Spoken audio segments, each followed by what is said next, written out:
Morten Gersgaard, I har fremstillet jeres egen juleøl, brygget på juletræsgran. Hvordan er I kommet på den i dag?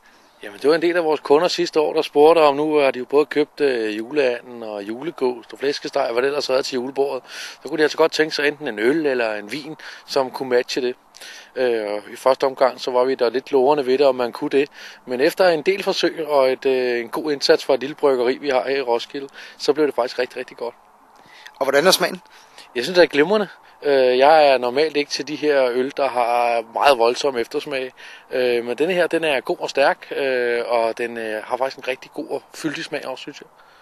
Hvordan har kunderne taget imod den nye øl?